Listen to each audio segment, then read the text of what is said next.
Have you been feeling underutilized at work?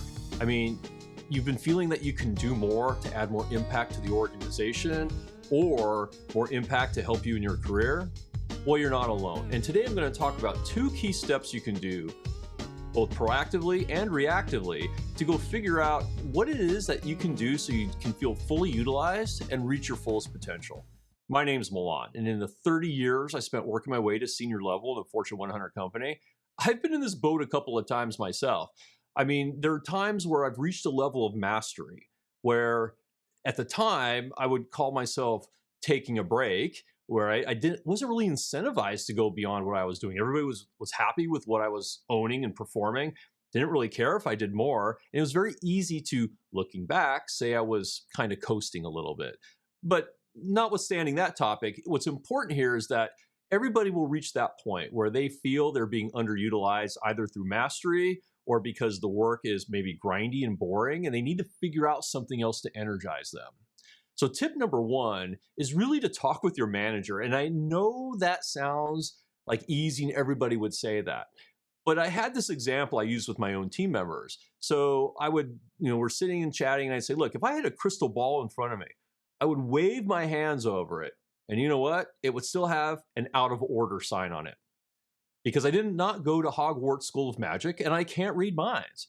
So the important thing in this conversation is to ask your manager specifically, what is the most impactful and challenging piece of work you have that you need done or the organization needs done that's not funded today?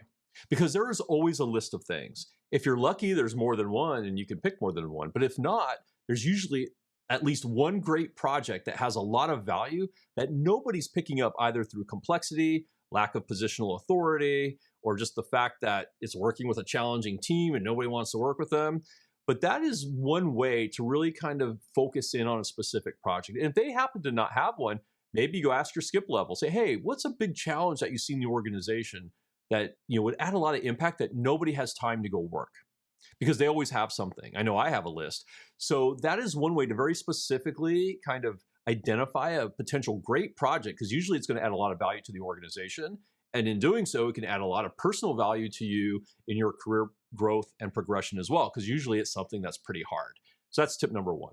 Tip number 2 is really to take a much more broader view. And in every complex organization I've worked in, there's always an issue, 2 issues, 3 issues that are broad in scope that has no owner. And everybody knows what it is, but nobody will step up to scope the problem, figure out the success criteria, then actually own it.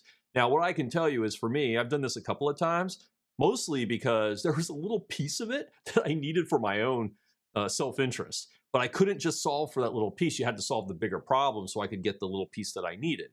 But at least in one of those occasions, what I can tell you is what started as like a side project, nobody actually started working it. I just started V-teaming and say, hey, I think we could scope success this way. I think this could be a good outcome for these organizations, started building support. Before I knew it, my manager said I needed to spend 80% of my time on it because every other organization wanted to see it done and they appreciated the fact that we were making progress, and then I stepped up to go lead it. But again, that is an opportunity for everyone to define a bit of their work and then actually work on something that's exciting to them as well. I hope those 2 quick tips have been helpful. If they have been, I'd appreciate a like. It helps with the algorithm. And if you subscribe and hit the bell, you'll get notified of other topics as I release them. But more importantly, I'd love to hear down in the comments, like, what did you do when you were feeling underutilized? I'd love to hear like what tactics you used, and I'm sure others would as well. I hope this has been helpful, and have a great day.